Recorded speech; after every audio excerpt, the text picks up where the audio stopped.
What's up everybody, it is your boy Skipx here with another video, and a little under a year ago I made a video explaining what happened to Sora at the end of Kingdom Hearts 3. With that being said, the ReMind DLC has released very recently and it aims to give us more context and explanations as to what exactly happened to Sora and others at the end of Kingdom Hearts 3 and just make the ending more tight overall. With that being said, I am going to explain this and a couple of other loose ends, so let's go ahead and jump on into it so I can explain this as quickly as possible. So at the end of Kingdom Hearts 3, Sora heads towards the final world to talk to Kairi about what happened to Kairi and how can he use the power of waking in order to bring her back. And this is where Kairi states to him that he has been using the power of waking wrong. The power of waking is meant to awaken sleeping hearts. For example, people like Ventus stuck in their predicament, or even another case that we see later on in the game like Terra when he regains his body at the Keyblade graveyard. He says using the power of waking to restore hearts that have already been lost or people who have already passed away is an improper way to use it and is essentially breaking a law of nature,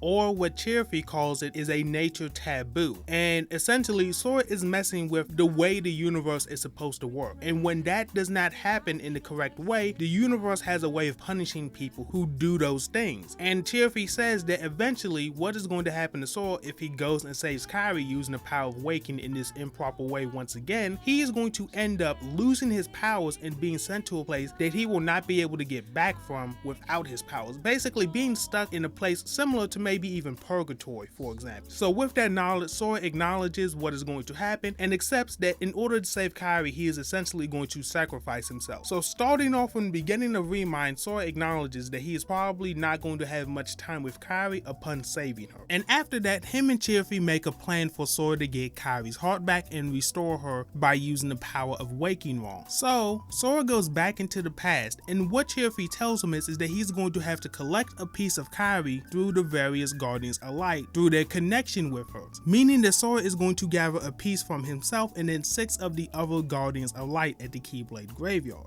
And everything is going very smoothly. He jumps from his heart to Ventus to Aqua's to Terra's and then eventually Roxas's and then jumps back into his own. But he takes a little bit too long getting the last 2 pieces, which are Riku and Mickey, and then he gets to the point within the past once again where Xehanort kills Kairi. So at this point, all hope looks lost until Sora concocts a plan at the last minute. And this is where things get a bit complicated. Essentially, Sora jumps into the portal leading to Scala at Kylum before his past self, meaning that this Sora right here that I'm showing on the screen, the one that fights Master Xehanort and ends Kingdom Hearts 3, this is past Sora, while this one that I'm showing you right here right now in Scala at Kylum is future Sora trying to save Kairi at the moment at the same time. Essentially, he jumps into this portal a little bit before his past self and goes into Scala at Kylum, regathers those 5 pieces that he lost because he let Kairi die once again, and then at the last minute he runs out of time again because his past self finally catches up to Master Xehanort. And if you know the rules of time travel, you and your future self is not allowed to go into the past and interact with their past self, whereas your past self is allowed to go into the future and interact with their future self. That is why young Xehanort was the perfect one to go throughout the timeline and gather the various versions of Xehanort like Terranort, Ansem, and Xemnas throughout the timeline. Because if Master Xehanort went back and did it himself, he would be breaking the laws of time travel and probably, from what we know, maybe even break a nature taboo, which would have threw his whole plans into disorder, just to explain that. So after failing once and almost failing a second time, Sora figures out something very simply that we've always known about the Kingdom Hearts series, is that Sora's heart is connected to many different people, and in his own head Sora comes to the epiphany that if all hearts are connected, he can trace his heart to another one. And in that case, what Sora does is that he traces his connection to Riku, who is still at the Keyblade graveyard, and then he gets the piece from Riku, and then shortly after that he gets his piece from Mickey. At this point, Sora has all 7 pieces of Kairi's heart at this point, and after gaining these 7 pieces, Sora is taken to a mysterious place which we do not have a name for yet, but I would like to call this this place, the realm of hearts or even the realm of connections, because of what Sora does here. And essentially what these keyholes represent are the various hearts connected to Sora throughout his entire life, and how they are connected to other people and others and others, and essentially saying that all hearts are connected in some weird way. And so what Sora does once again is trace the connection to various hearts just on a much bigger scale, to the point where he connects every single heart that he has ever met throughout the Kingdom Hearts series. And by doing this, he is able to find the connections that relate to Kairi, including himself. So he gathers the 6 Guardians of Light plus himself and gains enough power in order to restore her to her full form. And just to explain why Sora needed the connections and the power to restore Kairi, even though he had all 7 pieces at that point, Sora had literally just went through the battle with Xehanort and the 13 Darknesses at that point. So I'm pretty sure Sora was in a weakened state throughout the entirety of the ReMind DLC, at least up until the very end. But with that being said, that is how Kairi came back to the Kingdom Hearts series. But not even a minute after they have their reunion, they have to jump right into a battle with the last remnants of Master Xehanort's presence. And essentially what this amalgamation of beings are these guys from Scala at Kylum, and because they are all a part of Xehanort, when you fuse them together, they essentially become him. So Kairi and Sora finish him off once again, and then hop back to the Keyblade Graveyard to finish them off permanently with their friends. And then after that, Kairi and Sora hop back to the final world, telling Cheerfeed thank you and explaining to Cheerfeed that there's no point in staying in the final world anymore. If there's a chance for him to be with Ventus, he should go and take that chance. And upon hearing this and getting it through his head, Sora, Kairi, and Cheerfeed all leave the final world together, which is where we get these few little cutscenes explaining that Sora and Kairi were essentially there for the entire ending, showing us that Sora is the reason why Cheerfeed made it to the land of departure, and how Cheerfeed and Ventus got reunited, and how Naminé got her own heart because Sora was there at Radiant Garden releasing Kairi's heart so they could give it to her. And with all of that being said, that is how Kingdom Hearts 3 ended, with Kairi being restored and Sora disappearing off somewhere. So as we know right now, Sora is not dead. Sora has just lost his powers, and he is in a place where he can't get back from because he has lost them. But with that being said, you guys, I may discuss what happens in the Limit Cut episode and the secret episode together one day, depending on the reaction to this video and if you guys need some explanations for that. But if you do enjoy this video, subscribe, leave a like on it, and comment down below if you do want more explanations of what happened in the Limit Cut and secret episode, and if there's anything you're still confused about what happened in the ReMind DLC. I was really just trying to go over this as fast and as informational as I could while breaking it down in a very simple way, because as we all know, Kingdom Hearts is not exactly the simplest series to understand. So with that being said, it has been your boy Skipx. I'll see you all in the next one, and I am out.